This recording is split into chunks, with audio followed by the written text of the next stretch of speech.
Sunday, October 18th, 2020. This is All About Your Benjamins and your weekly mixtape and weekend review video.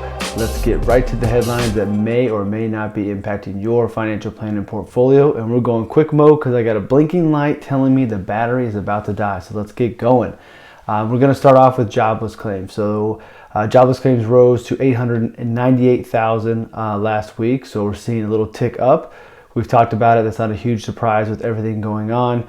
We're seeing numbers of COVID cases rise, so to think that we would have this continuing to go is not a huge surprise. So it's worth paying attention to. Not a huge jump, but it is a jump up, so we'll see what continues to go there. But that's one of the big measures we'll keep on watching. Next up, a interesting article in the Wall Street Journal, obviously. It's where I always source the articles for, about the southern part of the U.S.'s response to COVID and shutting down and opening up back sooner, and the economic benefit they're seeing now. And it kind of presents this interesting dynamic between, do we go with the economic positives or the negatives of the deaths and the health issues that came up with it? So there was a trade-off. In order to bounce back quicker, in order to have a stronger economy, you had to sacrifice the health side of things. It's kind of an interesting dynamic. So depending on where you are and how you're being affected, you may choose to one side over the other, but I just thought it was an interesting article and something to highlight, especially here, in Indiana. We were playing a little bit more conservative, especially with schools. We're open up now. There's other countries other parts of the country that are still further behind us. So just an interesting dynamic to see down south where they opened up back sooner. Their economies are bouncing back quicker, but what will that mean in the long run as far as will COVID cases ramp back up again? So it was pretty interesting.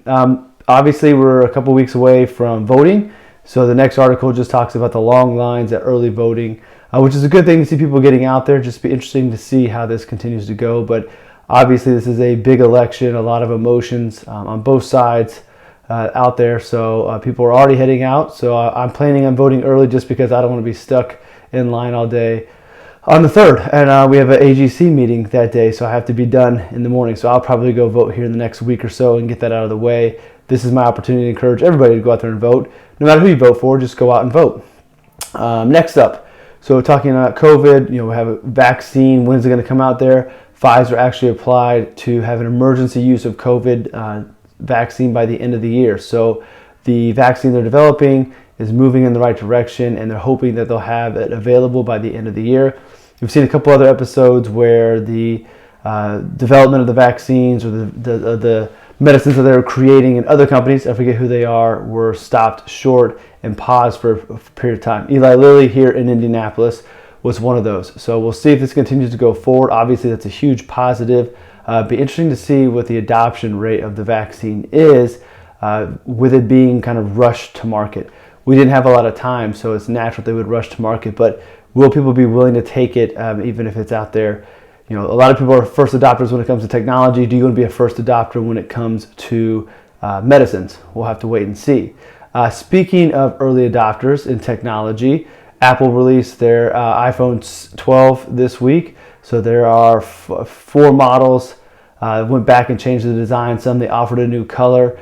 5G is the big thing they're talking about as far as speeds and internet downloads and all those things. So the new iPhones will be ready for that. Not quite sure if I'm going to upgrade yet. I'm still rocking the 10. I'm kind of getting in my old age where I don't necessarily see the reason to upgrade, where in the past I would upgrade every single time a new phone came out. So that is going to be coming, and obviously a lot of people get excited about that. One thing about the economy, it'll be interesting to see how the iPhone does. Will people go out and spend money on the phones right now or not? Because they're not cheap phones. And finally, we're going to get this done. Coca-Cola is shutting down 200 of their brands. I didn't realize they had that many brands out there, but the one that this article highlights is Tab. And I vaguely remember Tab growing up.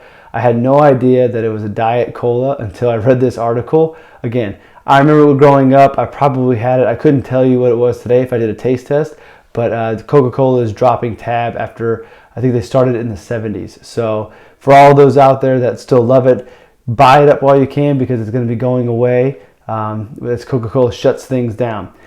And that's it. I got it done before the battery died. So we're going to end before it dies on me now as I talk about getting done before it died. So thanks for watching. Down below is the mixtape. If you're watching this on YouTube, head on over to allaboutyourbenjamins.com. Check out the mixtape articles below along with the tweet. And as always, thank you very much for watching. Please subscribe, like, all those fun, good things. Have a great week, and we'll see you in the next episode.